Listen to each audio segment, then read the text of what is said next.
Is there something in one of your dreams that leaves you baffled? Want some help making sense of a dream element? For a couple of decades, I've helped dreamers across the world make sense of their dreams, and I can do the same for you.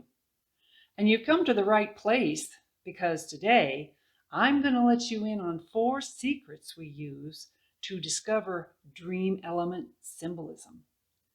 Speaking of the right place, you might notice that I no longer need to worry about the roosters crowing or the goats or dogs wandering around out the window behind me, though they were good for a few laughs at the time, especially when one of the chickens took a liking to the steps up to the RV. Well, with that, let me give you some background connected to these secrets. In our dream dictionary, we use a number of methods to discover dream element symbolism. Our dictionary is unique in that it's based more on tangible facts than on unproven or invalidated theories. Each entry has been developed through an individualized combination of facts of nature and science, historical symbolism consistency, cultural and geographical distinctives, current and historical events and advancements, etymology, idioms, colloquialisms, wordplay, literary devices, symbolism in scripture, and universal symbolism acceptance, along with 20 years of research and the clinical study of thousands of dreams and interpretation feedback. And let me mention that for a $7.95 monthly donation, access to it is well worth it. And yes, we are a federal 501c3 nonprofit ministry, and we need your support. Now, because Thanksgiving is approaching, I'm going to use a turkey as the dream element example, since at some point you may find a turkey in one of your dreams. Now let me get right to the first secret we use to unlock the secret of the turkey in dreams. It has to do with facts of nature. And where do we find these facts of nature? Well, all over the place. Take your pick. But get confirmation, which I'll also be demonstrating today. And by the way, you might find your facts in unexpected places or spirit-led places. So be open to that. You might have even heard that Benjamin Franklin suggested the turkey as the U.S. national emblem. Back in 1784, Franklin wrote a letter to his daughter which included some opinions on the national emblem. Quote, "For my own part, I wish the bald eagle had not been chosen the representative of our country. For the truth is that the turkey, in its comparison, is a much more respectable bird and more true of the original native of America." Okay, what did he mean by the Native American comment? Well, he goes on to clarify a bit. Speaking of the turkey, Franklin continues, quote, "He is besides a little vain and silly," unquote. Hold on. He goes on to explain, and it really makes sense when you think about it.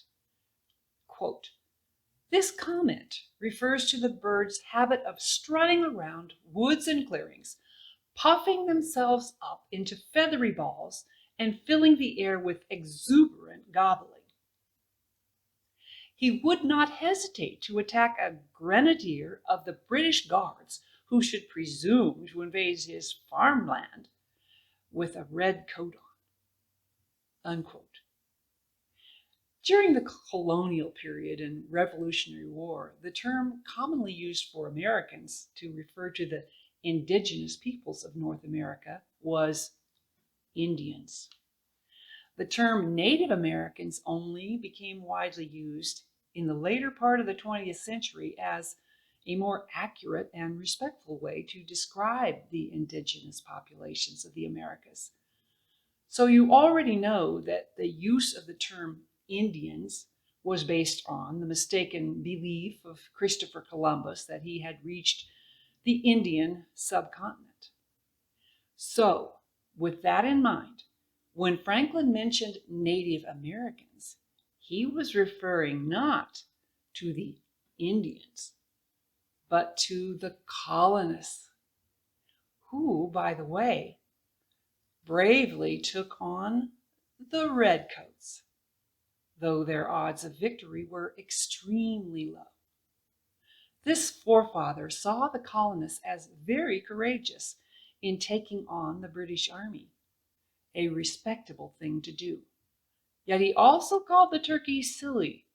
What I think he meant was illogical. The thing is, sometimes great risk and illogic is called for, and it certainly was for the colonists as they fought against the political tyranny they perceived.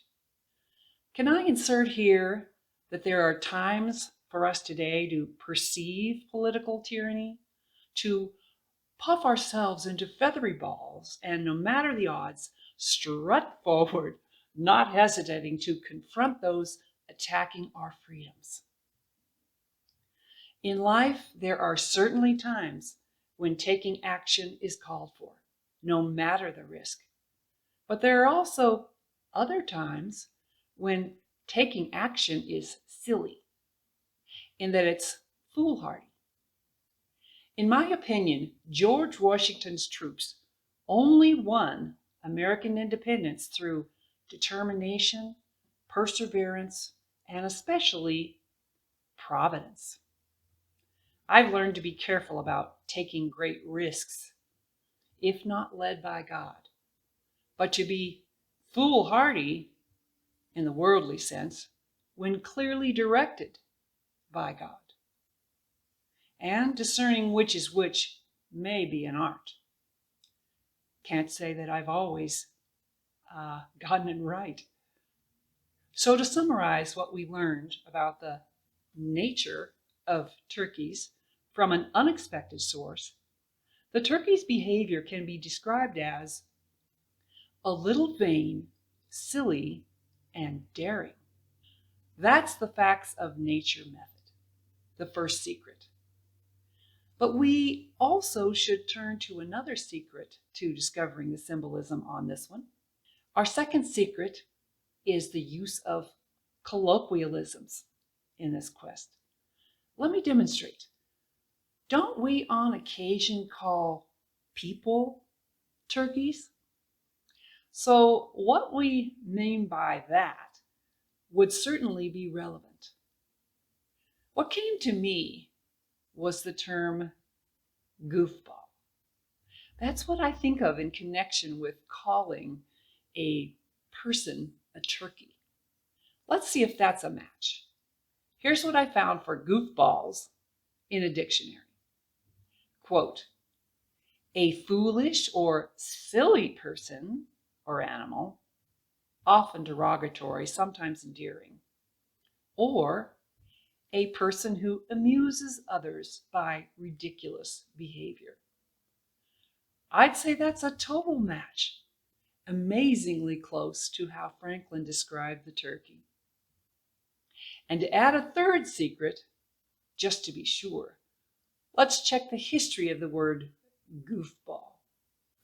The applicable etymology clarifies further, quote, the association of the term turkey with a goofball likely originated from the perception of turkeys as somewhat foolish or silly birds due to their behavior, such as strutting and gobbling.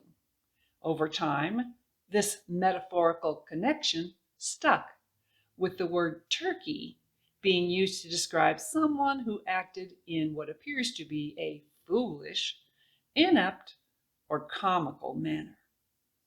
Unquote.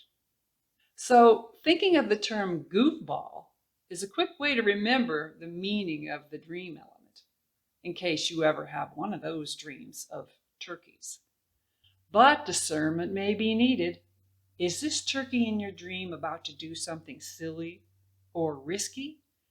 Have they already? Or does this turkey represent someone bold enough to take risky action when it's the right thing to do? In that case, the turkey would be respectable, as Ben Franklin insisted.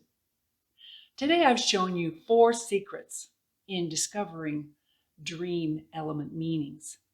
There are many more, but I'm sure knowing these will serve you well. Facts of nature, colloquialisms, etymology, and confirmations. Because the second and third secrets confirmed the first one. And you know what? I have a fascinating dream testimony that I'll share next time. It's a little humbling. I'm entitling it, Monkey and Mel Gibson Dreams Reveal the Turkey's Identity. Till then, every blessing, happy Thanksgiving, and live beyond your wildest dreams.